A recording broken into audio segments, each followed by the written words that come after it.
We might not get everything that we fight for, but everything we get, it will be a fight. Life is a fight for territory, and once you stop fighting for what you want, what you don't want will automatically take over. There are people who many times when something happens to them, that they embrace it from a place of fear, and it takes them out. And L.C. Robinson said, things may happen to you and things may happen around you, but the most important things are the things that happen in you. And you have to stand up inside yourself and deal with it and handle it. The easiest thing I've done was to get out from under the labels and to live the life that I live. The most difficult thing I've ever done was to believe that I can do it. You live in a dominant culture that is designed to destroy your sense of self and your belief in yourself, and you have to learn ways in which you can begin to connect with this power that you have within yourself to handle where you are. The key is to be constantly in a perpetual process of discovering the truth of who you are and fighting constantly to look for ways in which you can escape the inner conversation. And many things, they come back, negative thoughts and how you feel about yourself, they don't die. They come back once you stop doing the maintenance work on your mind, listening to motivational messages, going to seminars and workshops, spending time quietly listening to the still small voice within. Who am I really? Is this really me? Am I giving my best? Am I just reflecting what's around me?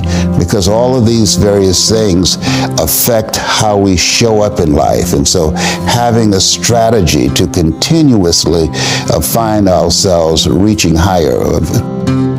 The impulse to dream has slowly been beaten out of me through the experiences of life. So when you live in a culture that is designed to destroy your sense of self, where you are marginalized, where you have a feeling of being hopeless and powerless, and you're terrorized, that many people, because they're not making a conscious, deliberate, determined effort to think outside of what life has thrown at them, they end up doing the same thing over and over and over again. Einstein said that thinking that has brought me this far has created some problems that this thinking can't solve. And so through relationships, through reading, through studies, through goals and dreams beyond your comfort zone, it allows you to begin to live out of your imagination as opposed to out of your history. Disney said, the imagination is a preview of what's to come. Someone's opinion of you does not have to become your reality.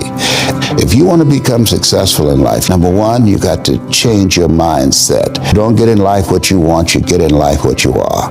Number two, practice OQP, only quality people. You earn within $2,000 to $3,000 of your closest friends. Develop your communication skills, because once you open your mouth, you tell the world who you are. He said those are three major things that you want to work on that will liberate you from living in Liberty City, living in poverty in Overtown. It will help to escape out of where you are right now. You got to be hungry. You get hungry by finding something that's you. I believe that all of us are born unique, but most of us die copies. You got to find out what is it that turns you on, what resonates with you. The key to that hunger-driven life is a heart-centered life. You have to work on yourself, and you have to have an unstoppable attitude, and no excuse is acceptable, and you got to make it a priority, a non-negotiable in your life, and hold a constant vision of what it is you want to achieve. See it accomplished and go all out. Find a way to win in spite of the setbacks, in spite of the disappointments, in spite of your failures. I tell people when I'm giving presentations, you will fail your way to success. I have a saying is life knocks you down, try and land on your back, because if you can look up, you can get up. Those experiences of going after goals that's beyond your comfort zone, and having relationships that will challenge you, and surrounding yourself with coaches and mentors who can take you to a place within yourself that you can't go by yourself, because you can't read the label when you're locked in the box. And so those experiences, they challenge you to go to that next level and continue to move forward in your life, doing new and exciting things that eye has not seen, ear has not heard, nor is it in the heart of mankind what God has in store for you when you live a heart-centered life, deciding that you're going to live a life that will outlive you. You're going to live a life that counts, a life that will build a legacy and change the planet. You know, Horace Mann said, we should be ashamed to die until we've made some major contribution to humankind. Get to know yourself. That I believe that we're taught, be ye not conformed to this world, be ye transformed by the renewing of your mind. Don't live the life that has been given you by their circumstances, by the people that's around you. That Sidney Poitier wrote a book called The Measure of a Man. And he said, when you go for a walk with someone, something happens without being spoken. He said, either you adjust to their pace or they adjust to your pace. Whose pace have you adjusted to?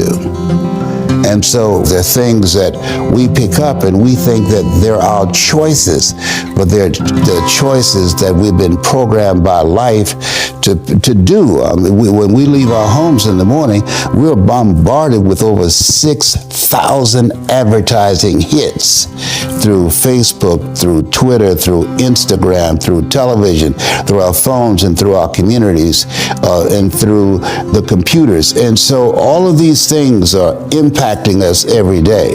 So if you don't have a program for your mind, then your mind is going to be programmed, and you'll find yourself doing things that you did not know, and that they affected you, that they, through marketing techniques and strategies, that they will create a thirst within you. I came up in an era that said if you built the best mousetrap, the world will be the path to your door. But if you know marketing, people will sleep outside your store to buy a telephone they've never touched or seen, but because of the marketing, they said, I got to have that. You want to spend time reading. Reading is very important. Ask yourself the question, who should I count on and who should I count out? And so many people never achieve their goals because they have too many toxic, negative, energy-draining people in their lives. And you have to have goals outside of your comfort zone that will challenge you, because in order to do something you've never done, you've got to become someone you've never been. And you got to have a mentor who's experienced, who's been there, done that. And as a result of that relationship, because you can't see the picture when you're in the frame. Muhammad Ali said, I'm the greatest, but he never won a championship without Angelo Dundee. And Michael Jordan never won a championship without Phil Jackson. So you've got to have someone that can see something in you that you can't see, that can take you to a place within yourself that you can't go by yourself. So I would teach them the value of having a life code, that life is an adventure and it's going to be a challenge, and get ready because you're going to fail your way to success. You're going to get slapped around by life. And don't spend time complaining about it and telling everybody 80% don't care and 20% glad it's you.